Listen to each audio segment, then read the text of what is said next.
Hey, welcome to the channel.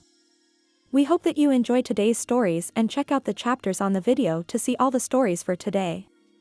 But before we get into this video, subscribe to the channel and hit that bell icon to get notified when we release a new video. So let's get into the video.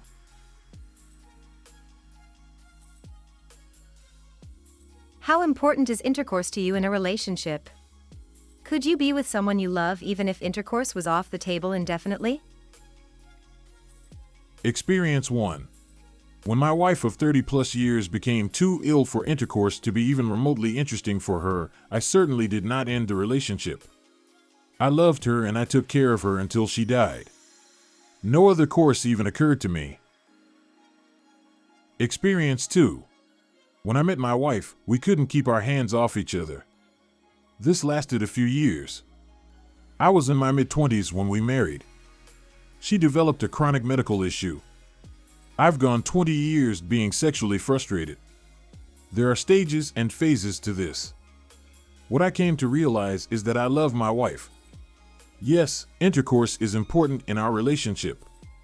But I would rather have her in my life with no intercourse than have intercourse without her. The thing is, I love her. She can't help her situation. I can't help it. One deals with it. Marriage is more than intercourse.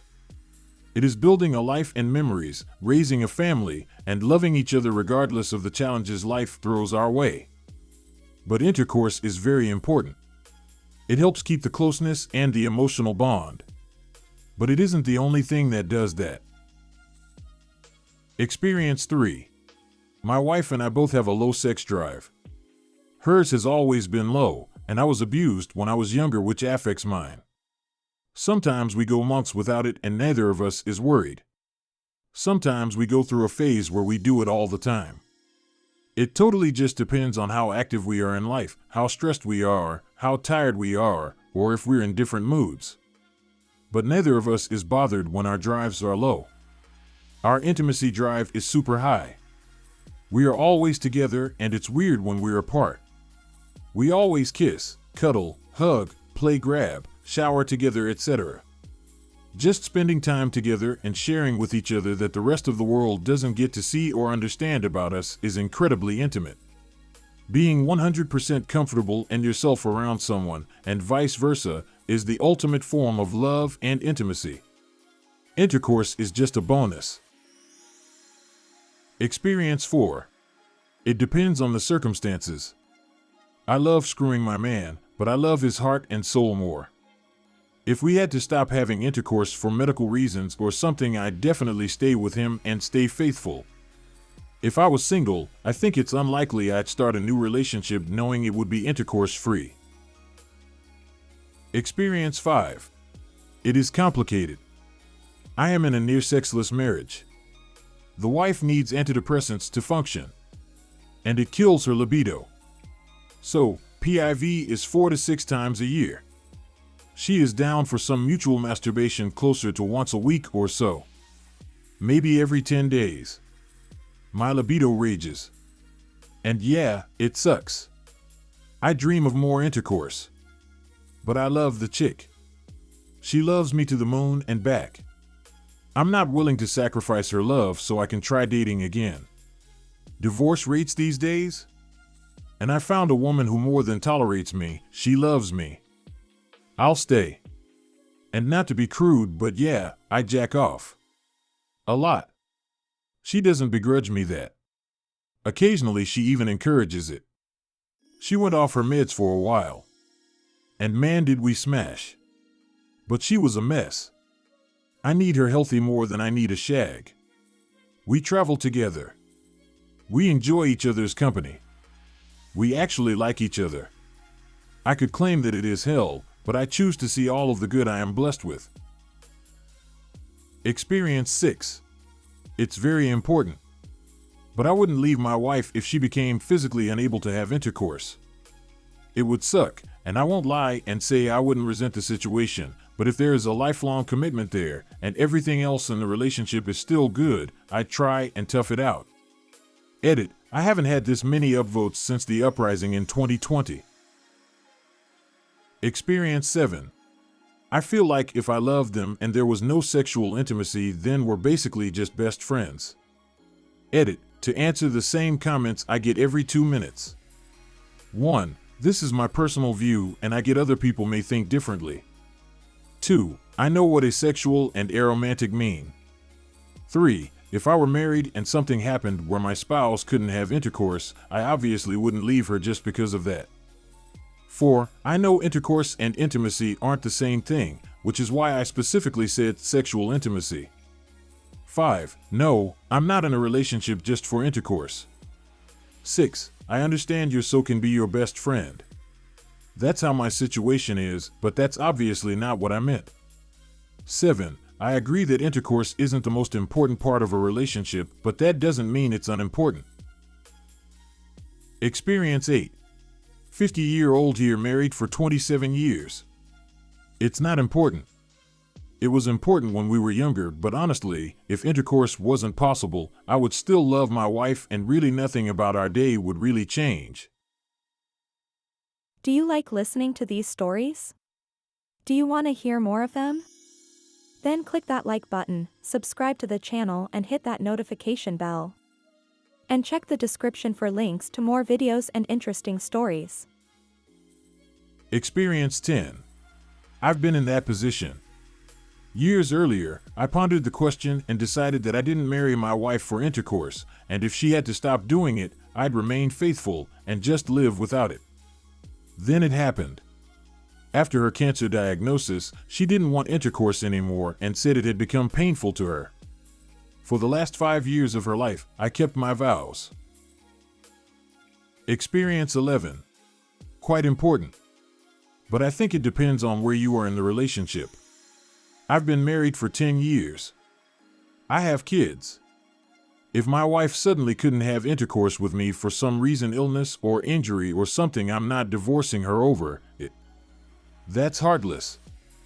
Now, if she just decided we weren't ever having intercourse again because she didn't feel like it, that'd be different. Or if I was just starting to date someone and they told me they'd never have intercourse, I probably just wouldn't keep pursuing the relationship. Plenty of people out there who will. Experience 12. It's a deal breaker. Intercourse is not everything in a relationship for me, by far, but it's still something that matters. I wouldn't have stayed in a relationship just because the intercourse was great. It's not enough to have a strong and fulfilling relationship. But I wouldn't have stayed in a relationship if there was a sexual incompatibility because it only leads to resentment. Edit, but as a married woman, I would never leave my husband if he ever had a severe medical condition that would lead to that. At that point, it's not sexual incompatibility, it's just life. Experience 13. I've slowly lost my sex drive because I'm getting older, I think, but I'm also contending with a skin condition and health problems that are causing addiction. My girlfriend wants intercourse every day, but I just can't deliver on top of being sleep deprived and working every single day. I'm just too stressed out and tensed up, everything is sore, and I'm mentally exhausted from doing constant damage control. At this rate, I'll get dumped for not being sexually active enough no matter how hard I try to make up for it in other areas. I'm just a shadow of my own image and I can't turn it around fast enough. I can personally deal with it because I'm never in the mood anymore, but there are those that can't no matter how much you love and support them. Experience 14. I'm asexual, so a sexless but romantic relationship is, in fact, ideal for me. I wouldn't date anyone who needs a sexual relationship because it wouldn't be fair to them, and I certainly can't fault anyone who has it as a need. Just different ways of being. Experience 15. Intercourse does play a role in relationships and companionship. Early to the late middle of a relationship, it is important as intercourse provides so much enjoyment and release of emotions, stress, concerns, etc. It truly can make you feel entwined in part of each other, grow together, face the future together, and so on. I am talking about my wife and me. There are as many different experiences as there are people. We were married in 1976. My wife has had breast cancer and I have had prostate cancer, which can end intercourse. Look it up for more information on it. So, in our later years, we do not have intercourse, which we both would love to continue, but we do not require it to be close, supportive, and loving. Life screws you upside, downside, sideways, and dimensionally in ways that cannot be imagined. It would not be life if it didn't. Take your full serving of life with all that comes with it and experience what comes your way. Life is beautiful. Learn the many facets of perspective and perception and how malleable they are. Use them judiciously, so many ways to see things, all of them can be right or wrong at any time. Buckle up, kids. Experience 16. I honestly considered this before. I absolutely adored this guy.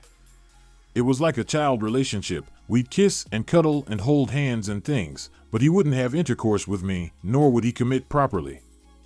Anytime we came close to intercourse, he'd go soft or back off. I couldn't understand it and wondered if I could keep doing that. My sex drive was wild. Why kiss and rest but not intercourse? Then one day he told me he was in love with me and asked me out properly. I said yes there and then, had a wonderful day with him, but when I went home, I was left questioning if I could possibly live without intercourse. I decided that yeah, I loved him, but it would be tough. We had intercourse the next day. So yes, I think I probably could. Experience 17.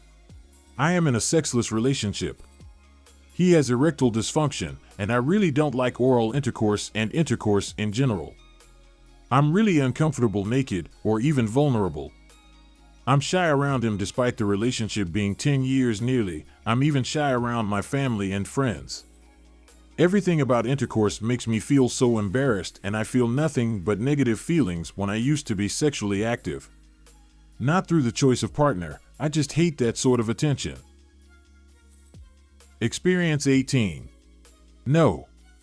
I learned from experience that it's difficult to stay in love with someone that can't share that love with you physically. It's not fair to me to always yearn for something I can't have, and not fair to them to be approached by someone who wants something they can't offer. Experience 19. It's like the plumbing in your house. It's not why you buy the house, and it isn't the main feature of your house. But if there's something wrong with it, it is the top priority and the only thing I can focus on until it's fixed. If both partners are happy, then that can look like whatever you want it to look like, but if someone is unsatisfied, that is ultimately a deal breaker for me if it persists. We hope you enjoyed listening to today's stories. If you want to see more stories, check out these videos or check the links in the description for more videos. And don't forget to like the video and subscribe to the channel. And ring that notification bell.